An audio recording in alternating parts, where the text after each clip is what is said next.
சிந்தனை முக்கியத்துவம் பெற வேண்டும் என்ற தலைப்பில் நல்ல செய்திகளோடு பொது செய்தி எடுத்துரைக்க ரப்பல் எனக்கு தௌஃபீக் செய்வானாக. ஆமீன். கண்ணியமானவர்களே, அல்லாஹ் ரப்பல் ஆலமீன் மறுமை நாளில் ஒவ்வொரு மனிதனிடத்திலும் விசாரணை நடத்துவான். அப்படி அவர் விசாரணை நடத்துகிற பொழுது ஒவ்வொரு மனிதனும் அல்லாஹ்வுக்கு முன்னால் கைகளை கட்டி கொண்டு நான் என்னென்ன செய்தோம் என்பதை எல்லாம் அல்லாஹ்விடத்திலே பதில் சொல்லியே ஆக வேண்டும். பதில் சொல்ல தவறினால் நின்ன இடத்திலிருந்து ஒரு இச்சல்ல கால் ஊசி கூட நகர முடியாது என்பதை நபிகள் நாயகம் ஸல்லல்லாஹு அலைஹி வஸல்லம் அவர்கள் நமக்கு அறிவுறுத்தியிருக்கிறார்கள். அந்த அடிப்படையில் மறுமை நாளில் அல்லாஹ் எல்லோரிடத்திலும் விசாரணை செய்கிற பொழுது பலதரப்பட்ட மக்கள் அதில் நிற்பார்கள். குறிப்பாக அதிலே பெற்றோர்களை அல்லாஹ் நிப்பாட்ட வைப்பார்.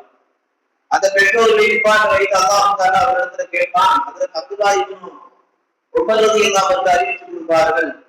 மறுமை நாளில் அல்லாஹ் தஆலா பெற்றோர்களிடத்திலே உங்களுக்கு நான் துனியாவிலே குழந்தைகளை தந்தேன், குழந்தை சிற்பங்களை தந்தேன், அந்த குழந்தை சிற்பங்களை நீங்கள் எப்படி வளர்த்தீர்கள், அவர்களுக்கு ஒழுக்கங்களை சொல்லி தந்தீர்களா, அவர்களுக்கு மார்க்க கல்வியை போதித்து கொடுத்தீர்களா, அவர்களுக்கு பணிவை கற்றுத் தந்தீர்களா என்றெல்லாம் அல்லாஹ் தஆலா பெற்றோரிடத்திலே விசாரணை நடத்துவார். அப்துல்லாஹ் இப்னு உமர் ரலியல்லாஹு அன்ஹு சொல்லுவார்கள், ஒரு புறம் அல்லாஹ் பெற்றோரிடத்திலே விசாரணை நடத்துவான் என்றால் மறுபுறம் அந்த பெற்றோர்களுக்கு பிறந்த பிள்ளைகளுக்கும் அல்லாஹ் தஆலா கேள்வி கணக்கு கேட்பான். உங்களுடைய பெற்றோர்களுக்கு நீங்கள் கட்டுப்பட்டு நடந்தீர்களா, உங்கள் பெற்றோர்கள் சொல்வதை கேட்டு நடந்தீர்களா என்று அல்லாஹ் ஒரு புறம் பெற்றோர்களையும் மறுபுறம் பிள்ளைகளையும் விசாரிப்பார் என்பதாக அப்துல்லாஹ் இப்னு உமர் ரலியல்லாஹு அன்ஹு நமக்கு அறிவித்து கொடுக்கிறார்கள். இந்த ஹதீஸின் வாயிலாக நபிகள் நாயகம் ஸல்லல்லாஹு அலைஹி வஸல்லம் சொல்ல வருவது, உலக வாழ்க்கை அல்லாஹ் தஆலா நமக்கு எப்பேற்பட்ட உறவுகளை எல்லாம் தந்திருக்கிறான். பெற்றோர்கள் என்ற உறவு, உற்றார் உறவினர் என்ற உறவு, நண்பர்கள் என்ற உறவு, மாணவர்கள் என்ற உறவு, இப்படி சொல்லிக் கொண்டே போகலாம். எல்லா உறவுகளையும் அல்லாஹ் தஆலா நமக்கு தந்ததின் நோக்கம் என்னவென்றால், அத்தனை உறவுகளிலும் ஒவ்வொருவரும் முக்கியத்துவம் பெற வேண்டும்.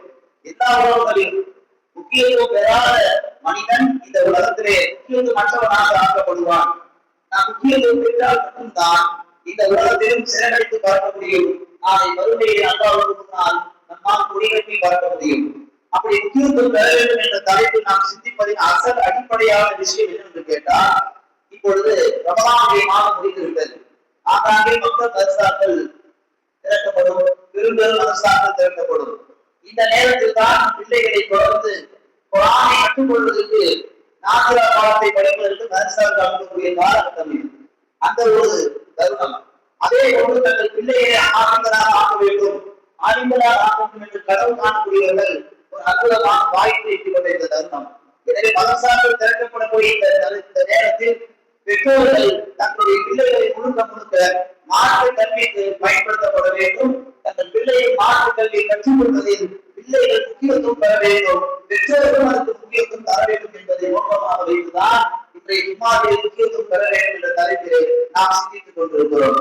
அதாவது பேசுவான்,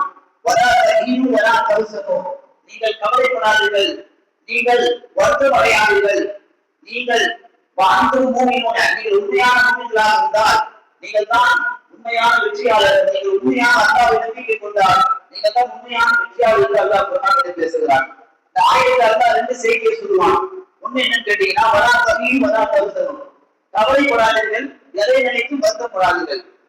அதாவது ஒரு விஷயத்துல உடைந்து போகக்கூடாது, ஒரு விஷயத்துல கவலை அடையக்கூடாது.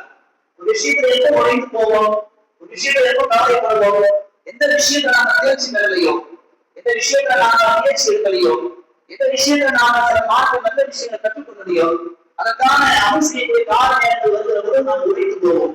எனக்கு குணம் தெரியலையே, எனக்கு உணவு செய்ய தெரியலையே, எனக்கு குரான் தெரியலையே, எனக்கு வருடத்துக்கு ஒரு முறை சொல்லக்கூடிய தக்பீர் கூட சொல்ல தெரியலையே, குரானில் அல்லாஹ் எத்தனை விஷயங்களை கற்றுத் தந்திருக்கிறார், நான் எதையுமே கற்றுக்கொள்ளவில்லையே, என்னையே எனக்கு வெட்டமாக இருக்கிறது என்றெல்லாம் நம்ம நிறைய பேர் உடைந்து போவார்கள், கவலைப்படுவார்கள். அப்படி உடைந்து போகக்கூடிய அந்த நேரம், கவலைப்படக்கூடிய அந்த நேரம் எதை காட்டுகிறது? நாம் முக்கியத்துவம் பெற வேண்டிய காலகட்டத்தில் அதுக்கான நேரத்தை